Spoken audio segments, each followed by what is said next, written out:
like to invite you to make a fist. Okay, thank you. You can go easy. So the thing is, now try to open it with the other hand. Okay? So you try to open the fingers with the other hand.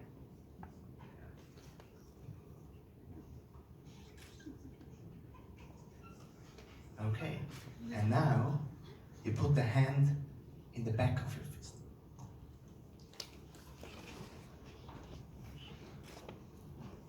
Any difference? Because that was the job we tried to do the last days. We didn't squeeze on the young people and try to make them function. We tried to build an environment where they can evolve and flourish. So that was the job, and I hope we did the job nice. And as you see, I really am so flattered from the transformation from yesterday to today. I could cry immediately after potential, right? So, what I heard from a scientist is to cope with environmental problems he was researching for 30 years. He found out that the problems he was researching is not what he was researching. It was selfishness, greed, and apathy. So seeing that young people can work in such good way together and have a good manner of collaboration and communication was so nice to see. When I came in, I understood blah blah plastic, blah blah fantastic, blah blah problem, blah blah solution, blah blah save the world. But then Christian kicked in, and all the knowledge of the group learned me a lot. So thank you, and here is what you really did. Thank you very much, Florian. Plastic. Plastic has become a very ubiquitous part of our daily lives. We are confronted with plastic every single day, in every sort of occasions, at any time of the day. And why so? Because plastic is bringing a lot of benefits. Plastic has been growing a lot. It's a recent phenomenon. It started in the 50s. It has grown 20-fold in the past 50 years.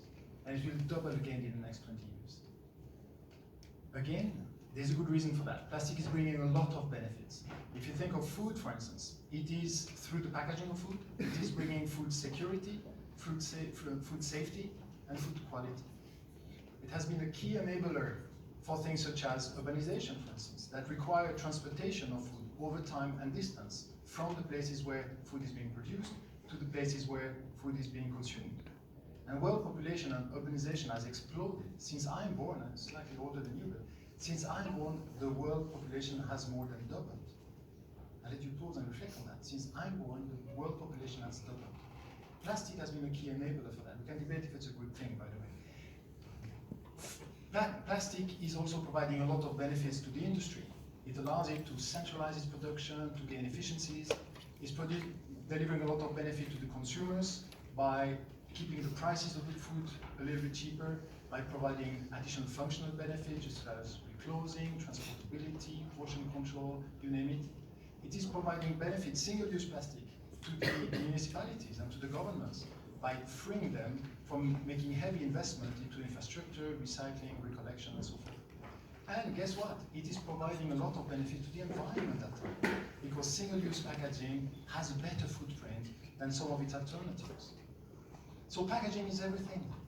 Plastic is fantastic. The problem is used packaging. We've all seen these pictures of the floating island, the 6 continents, destroying our oceans, destroying the biodiversity out there. Half of it is coming from food packaging. Half of it. According to the Ellen MacArthur Foundations, by 2050, there will be more plastic than fish in the oceans, if you continue at the current rate. So clearly we need to find solutions.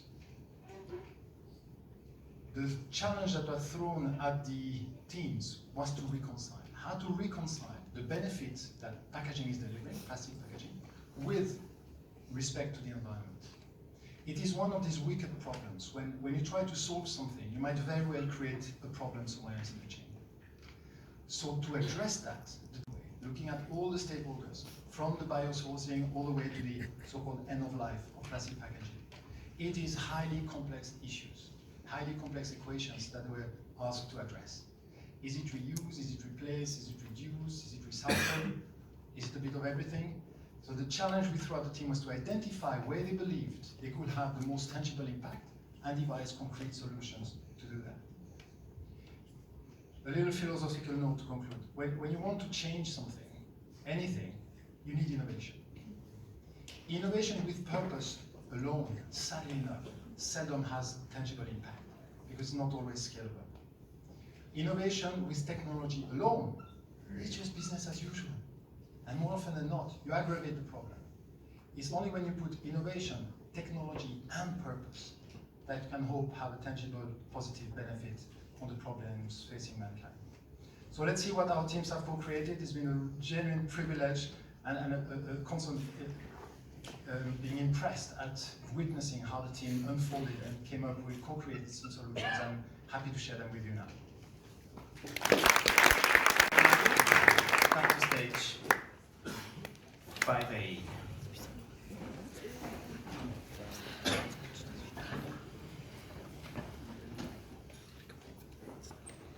What do you actually think? How many plastic was exported from Germany to China in 2017? Actually, it was 340,000 tons of plastic. That would be like 66 containers, shipping containers per day. It's quite a lot of plastic. And China do has some facilities to recycle our plastic. But as it is a huge amount of plastic waste that is going to China, they also struggle with it.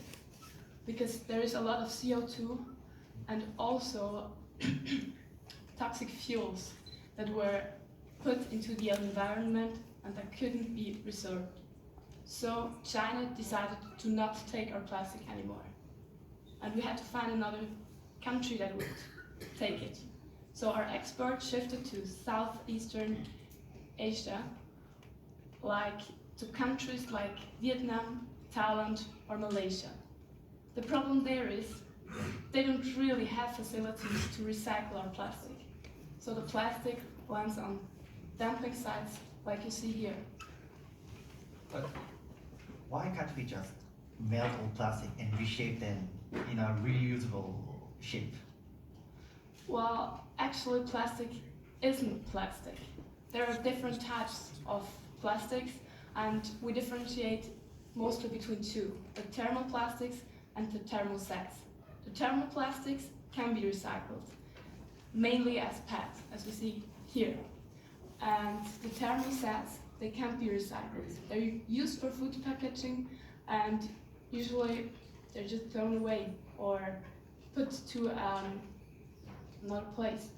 Actually, we do have another problem because in our recycling bin, we also have thermosets that get into it. Usually the thermoplastics could be recycled, but we need to to sort it, and the Southeast Asian countries can't do that. So now they also refuse to take our plastic, and we're stuck on a lot of plastic. And I mean, what are we gonna do with all that plastic? So the thing is that we already have something already in place.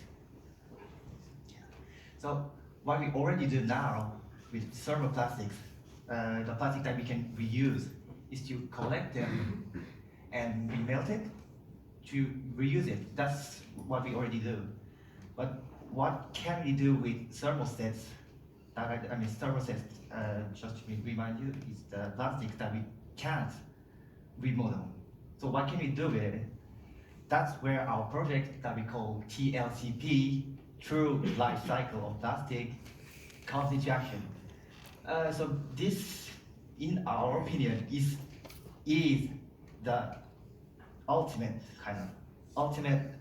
and sustainable way of dealing with plastic waste. This is the true breakthrough. But what actually is TLCP? So basically, the point is to burn plastic, the thermosets. Sounds pretty bad.